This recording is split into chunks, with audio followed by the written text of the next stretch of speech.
سلام، من آوینم و این بار قصه تحقق یک آرزوی قدیمی رو تعریف میکنم.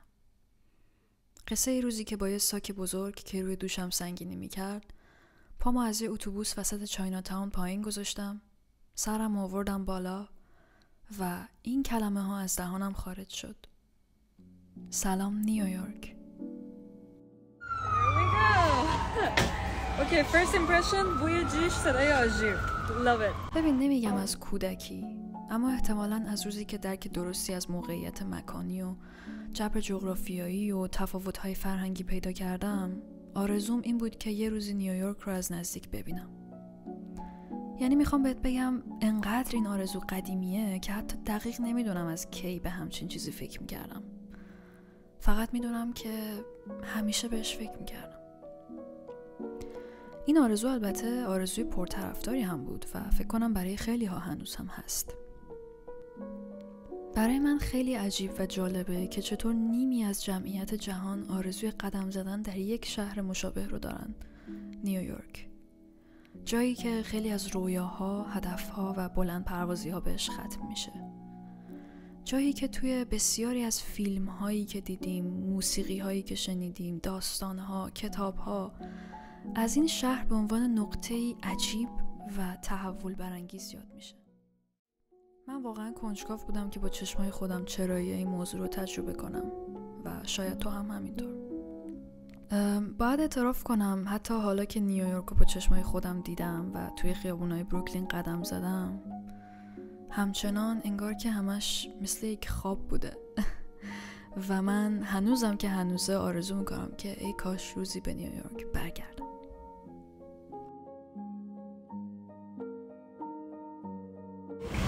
It's not that bad to wear a t-shirt that says I love New York. Because I would do it now.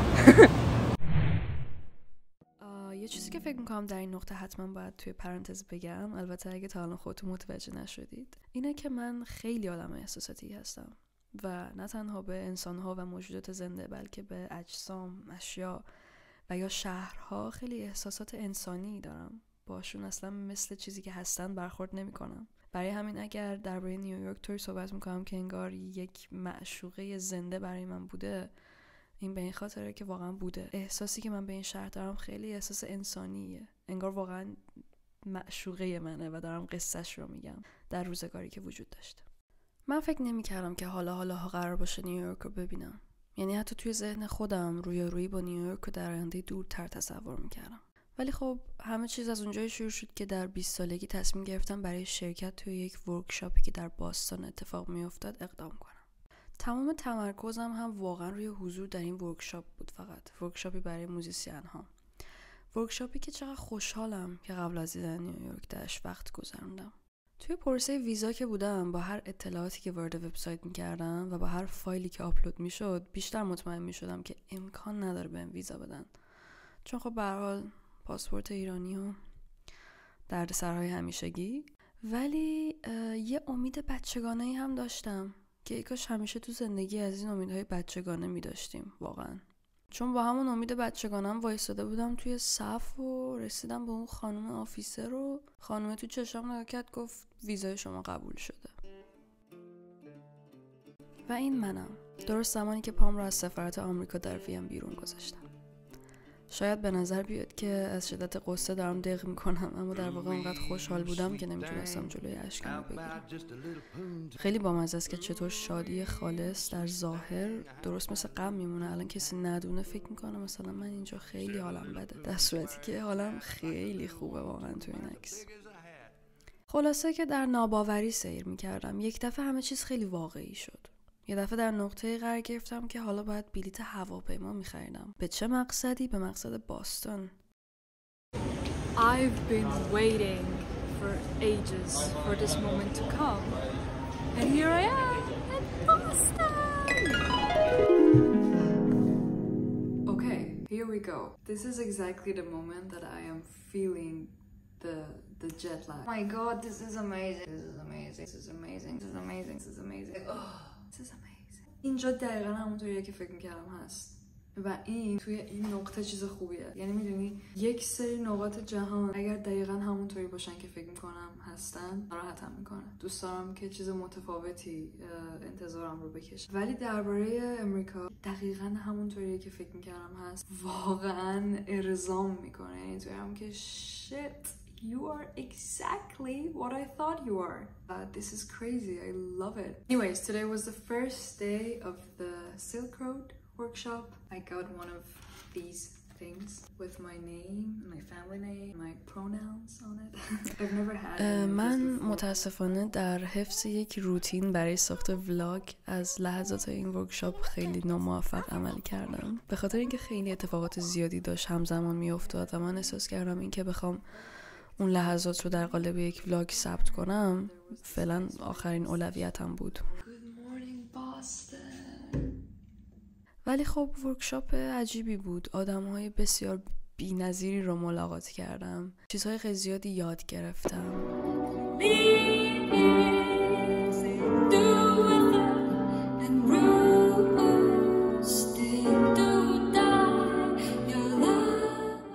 توی باستون با یک سری از فامیل‌های دورم ملاقات کردم که خیلی آدم‌های دوست داشتنی بودن و احساس غم حتی الان میکنم از اینکه تمام این مدت ازشون به نوعی دور بودم یا بودیم.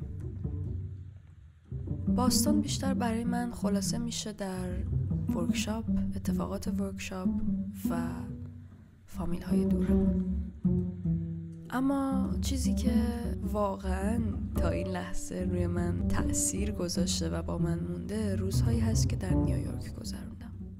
خیلی برای من عجیبه. خیلی برام حتی کلیشه صدا میده که خب حالا من الان چرا باید اینقدر هی بیام نیویورک کنم، ولی نیویورک خیلی برای من دقیقاً همون مایلستونی بود که خیلی آدم‌ها ازش حرف میزنن. از اول تعریف کردن همه چیز خیلی سخته، اما اگر بخوام به طور خلاصه از اول قضیه رو تعریف کنم، موضوع اینجا بود که من اونقدری خوشبخت بودم که توی نیویورک یک دوست داشته باشم. یه دوست واقعا بی‌نظیر به اسم میکیلا رو من اولین بار توی یک فستیوال موسیقی در شهر ماردین ترکیه ملاقات کردم و از همون اولین روزی که میکیلا رو دیدم اینطوری بودم که I love this woman. و اینطوری شد که میکیلا من رو به یک آپارتمان نقلی وسط ناف بروکلین که در اون به همراه دوست پسرش الی و 2 گربه زندگی میکرد دعوت کرد. من خیلی خوشحالم از این که اون مدتی که نیویورک بودم رو توی آپارتمان نقلی میکیلا و الی گذروندم. فکر میکنم اگر که هتل یا هاستل میموندم خیلی تجربه کم مفهوم تری داشتم تا اینکه توی یه خونه واقعی که 2 کاپل نیویورکر توش زندگی میکنن باهاشون زمان بگذرونم، دغدغه هاشون رو بشنوم و زندگیشون رو ببینم، زندگی بسیار پرسرعتشون، هیجان انگیزشون و البته سختشون در نیویورک رو. میکیلا و الی توی اولین روزی که من رسیدم نیویورک من رو بردن توی محله بوشویک و اولین پیتزای نیویورکیم رو بهم دادن که لحظه‌ای که من طعم این پیتزا رو زیر دندونم حس کردم اینطوری بودم که اوکی that's it. میتونم بگم بیشترین زمانی که با میکیلا و الی گذروندم بیشتر همین روز اول بود، چون که با هم دیگه خیلی قدم زدیم، خیلی با هم صحبت کردیم، جای زیادی رو بهم نشون دادن، از روزمرگی‌هاشون بهم گفتن و خیلی لحظات زیبایی بود. اما از اون موقع به بعد من بیشتر میخواستم که خودم برم و تنهایی این شهر رو ببینم و کشفش کنم. از بروکلین شروع کردم، از وینتیج شاپ ها، از تریفت استورایی که واقعاً دوباره که بهشون فکر میکنم واقعا پشیمون میشم از اینکه بیشتر ازشون خرید نکردم، با اینکه حتی دیگه جا نداشتم توی ساکن. رفتم شیرینی فروشی یکی از کامفورت جاهای مورد علاقم رو از نزدیک دیدم، ازشون یک کیک رد ولوت خریدم که خوشمزه ترین کیک رد ولوتی بود که در تمام زندگیم خوردم. آرت ورک هایی که روی دیوارها بود، آدم ها و تیپ هاشون، اصلا مدل همه چیزی داشت من دیوانه میکرد. میتونستم ساعت ها به قدم زدن توی شهر و نگاه کردن ادامه بدم.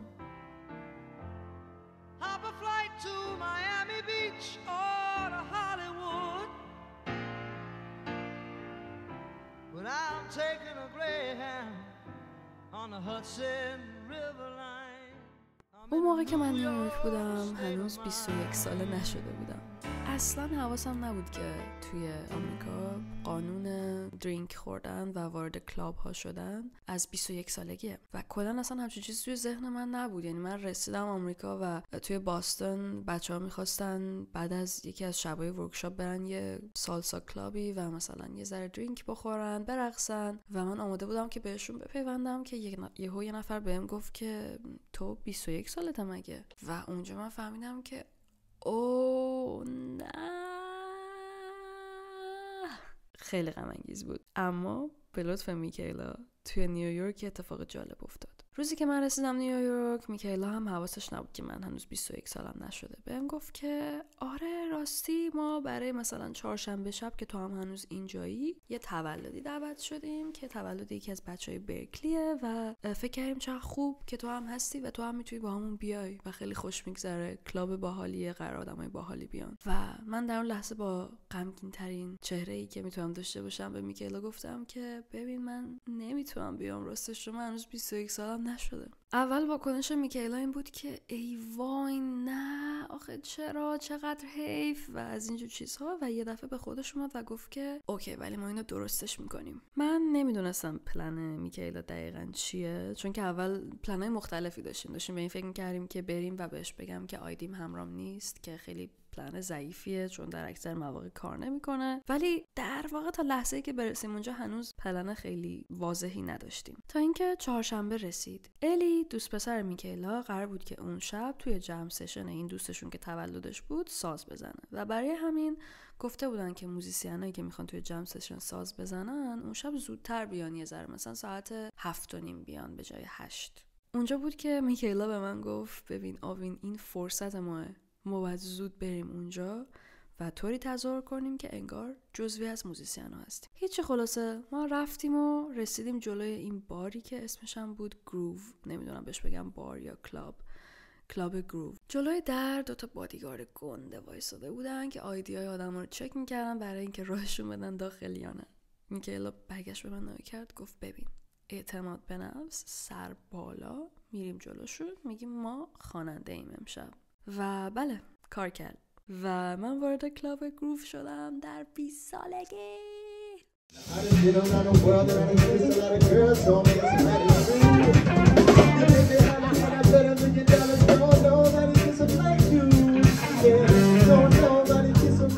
اون شب این ماجرا خیلی بهم حس خوبی میداد. اون شب واقعا اینجوری بودم که This is a New York experience now. عاشق اینم که امشب اینجا توی نیویورک توی 20 سالگی در واقع سنیک این توی کلاب کردم، یواشکی وارد یک کلاب شدم و خیلی خوش گذشت.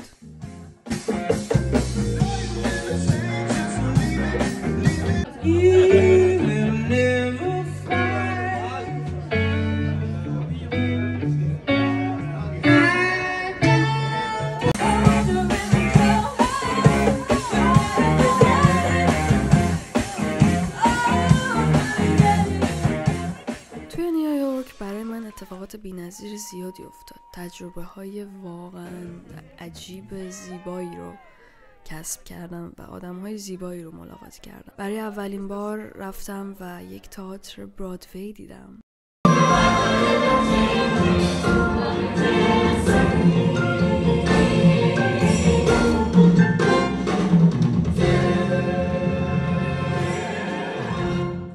درباره میدون تایم اسکوئر باید بگم که خیلی تجربه عجیبی بود. من میدونم که همه اینا چقدر برای کسی که احتمالاً توی نیویورک زندگی میکنه چیزی صدا میده یا خیلی کلیشه صدا میده، ولی حقیقت اینه که خیلی تجربه عجیبی بود.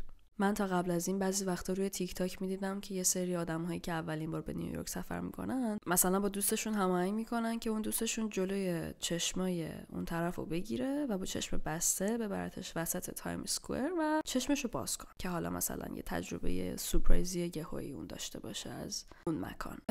و خب من شبی که میخواستم برم تایم اسکوئر رو توی نیویورک ببینم تنها بودم و به منهتن که رسیدم، انقدر که نیویورک بزرگه و شلوغه و طول میکشه تا تو برسی به مقصد مورد نظرت، درست عین تهران. خلاصه من وقتی رسیدم منهتن و داشتم نزدیک میشدم به تایم اسکوئر، از روی مپ داشتم دنبال میکردم، شارژ موبایل من تموم شد. و موبایل من خاموش شد و من قبل از رسیدن به تایم اسکوئر توی کوچه پس کوچه هایی که داشتم از طریق مپ دنبال میکردم تقریبا میشه گفت که گم شدم. نمیدونستم که خب من الان باید دقیقاً کدوم وری برم که برسم به تایم اسکوئر. مسیری که فکر میکردم درسته رو پیش گرفتم و به راهم ادامه دادم و بعد از مثلا 3-4 دقیقه پیاده روی یه دفعه سرم آوردم بالا و دیدمش.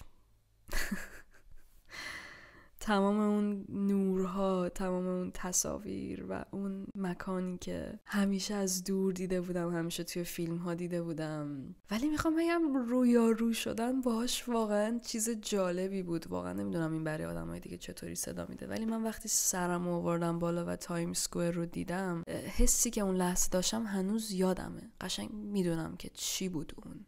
و یه چیزی که خیلی بامزه است اینه که توی تایم اسکوئر که داری هم توی راه میری، از هر گوشه‌ای که تو بگی، حتی در مواقعی همزمان از چپ و راست و پشت و جلو، داره صدای این آهنگ نیویورک میاد و یه تیکش میگه که If you made it here، اگه تا اینجا اومدی دیگه جایی نیست که تو نتونی بری. و این آهنگ خب خیلی آهنگیه که دیگه خیلی همه استفادهش کردن، هممون هزاران بار شنیدیم دیگه، حتی بعضی حالشون از این آهنگ به هم میخوره.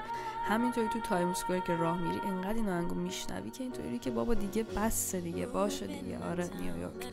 ولی راستش من خیلی این تجربه رو دوست داشتم که اونجا داشتم این موزیکو میشنیدم. واقعا یه لحظه به بالا نگاه کردم که تک و تنها وایساده بودم وسط تایم اسکوئر، تمام این نورها رنگا میومد میرفت و همینطور که موزیک رو میشنیدم یه لحظه واقعا احساس کردم که خب دختر جون، واقعا اگه تا اینجا رو اومدی دیگه جایی نیست که نتونی بری. واقعا یک لحظه با تمام وجودم باورش کردم این جمله از این آهنگو.